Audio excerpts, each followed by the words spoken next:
Hello दोस्तों, तो अब मैं सॉल्व करने जा रहा हूँ क्वेश्चन नंबर 6। तो हम क्वेश्चन पढ़ते हैं। पहले क्वेश्चन में दिया है if angle a and angle v are acute angle such that cos a equal to cos b then so that angle A equal to angle b. कहने का मतलब क्या है, हमें गिवन में है कि cos a equal to cos b है। तो पहले गिवन लिख लेते हैं।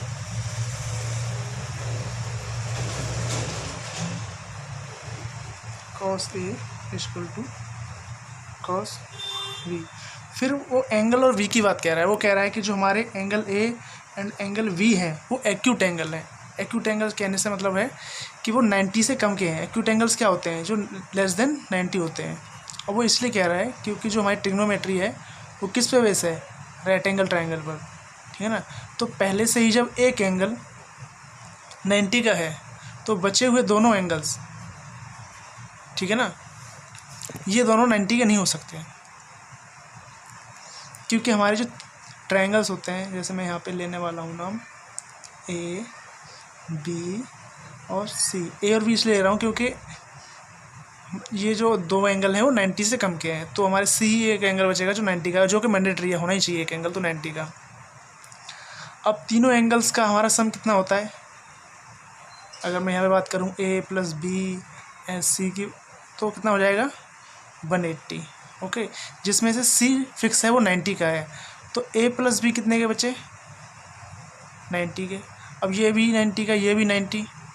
ऐसा तो नहीं हो सकता इन दोनों का सम 90 हो सकता है। ये 45 हो, ये 45 हो सकता है ये 89 हो, ये 1 हो। इस वजह से वो ये कह रहा है कि ये दोनों 90 से कम के हैं। हो सकता है ये 88 हो, ऐसे ये 2 हो, या ये 2 हो, या ये 88 हो, 45 हो, या ये 45 हो। तो उस सेंस में कह रहा है।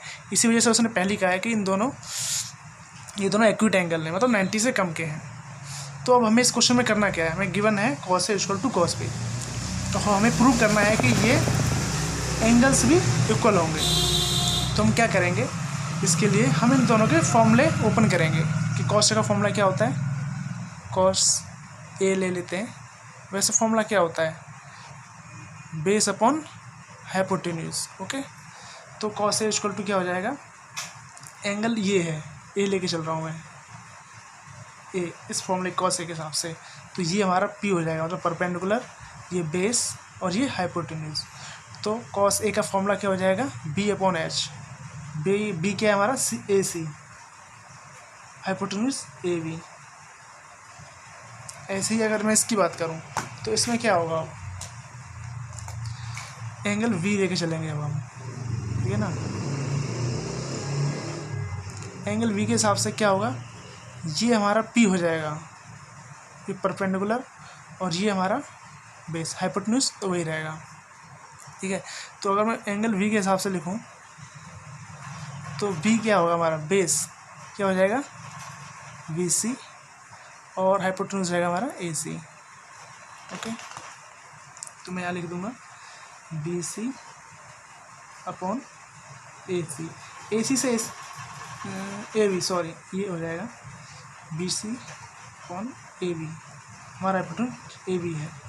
तो हुआ क्या कि ए बी से ए बी कैंसिल हो जाएगा। आप चाहें तो इसे इसकी मल्टीप्लाई इधर कर दें, इधर करते हैं, फिर कैंसिल करें, ठीक है ना। उस तरीके से कैंसिल कर सकते हैं। तो अब हुआ क्या? ए सी इक्वल टू हमारा क्या आ गया? B C. कहने का मतलब क्या है कि ये वाली साइड है जो, वो इस साइड के इक्वल है, ठीक है ना। इसके डायरेक्ट बाहर ही लिख लेना है आपको। ए सी के सामने का एंगल कौन सा है? ए सी के सामने है एंगल बी, और बी सी के सामने कौन सा है? Angle A. तो हम कह सकते हैं angle A equal to angle B. क्यों? डायरेक्ट मैंने जब साइड्स इक्वल कह दी तो एंगल कैसे इक्वल हो गए? क्योंकि ये प्रूव है 9th क्लास में। क्या होता है कि जब एंगल्स